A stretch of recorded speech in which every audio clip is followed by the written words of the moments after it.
1차 추경 때 민주당에서 전 국민에게 25만 원씩 민생회복지원금 주겠다 이 추경을 포함시키지 않았습니까? 결국에는 무산되기는 했었는데 2차 추경 때 이 안이 또 포함될까요? 아마 시도는 할 수 있다라고 한번 보시면 될 것 같고요. 결국 이제 민생회복지원금 같은 경우에는 내수 진작을 위한 가장 빠른 수단이기 때문에 민주당에서 뭐 해법으로 제시할 수 있는 수단이기는 분명히 하다라고는 예. 말씀드릴 수 있겠습니다.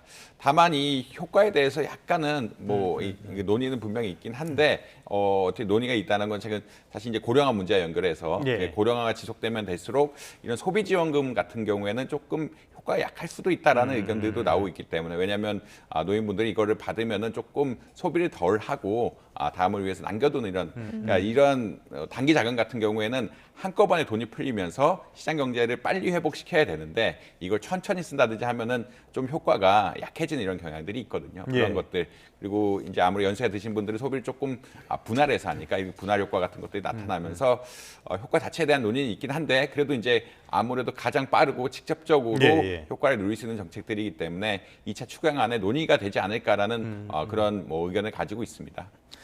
뭐 지금은 이거라도 빨리 해야 된다라는 의견 그리고 경제 구조상 효과가 미미하다라는 의견이 맞서고 있으니까요. 이런 것들은 강행 처리하지 않고 국회에서 충분한 논의를 통해서 처리를 했으면 좋겠습니다. 자, 그런데 문제는 이렇게 하는 게 다 좋다 이거예요. 근데 결국에 돈이 문제가 되거든요. 안 그래도 지금은 경기 회복을 위해서 금리 인하 같은 것도 하고 있는 상황에서 이렇게 한다면 이런 것들이 또 시장 금리를 자극할 가능성도 분명히 있을 것이고요. 또 국가 채무라든지 재정 문제도 있을 것 같거든요. 어떻게 봐야 됩니까?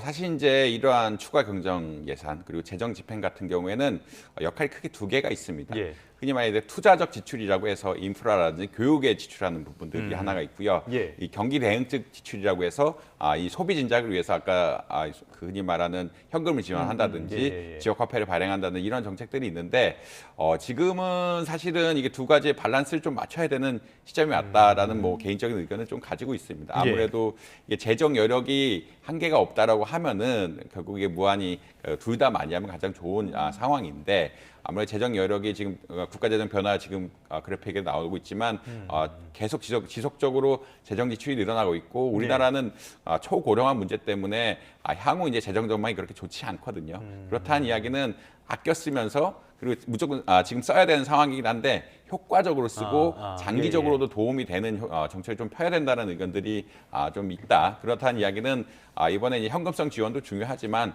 인프라라든지 교육이라든지 조금 어떻게 보면은 사회 경제 기술, 경제라든지 기술 혁신을 도울 수 있는 부분에 분배를 잘 해가지고 체계적으로 나가야 되는 것들이 아니냐라는 의견들이 나올 수밖에 없다. 결국은 우리나라 국간의 여력이 있으면 둘 다 많이 하면 좋은데 지금 국간에 그렇게 여력이 충분하다고 물론 충분하다고 생각하시는 분도 있지만 향후 이제 노령화 전망을 보면 이게 좀 위기감을 가져야 되는 상황이거든요. 그 말은 아무래도 돈을 적절하고 효율적으로 써야 된다는 논의로 귀결되고 있다라고 한번 보시면 될 것 같습니다.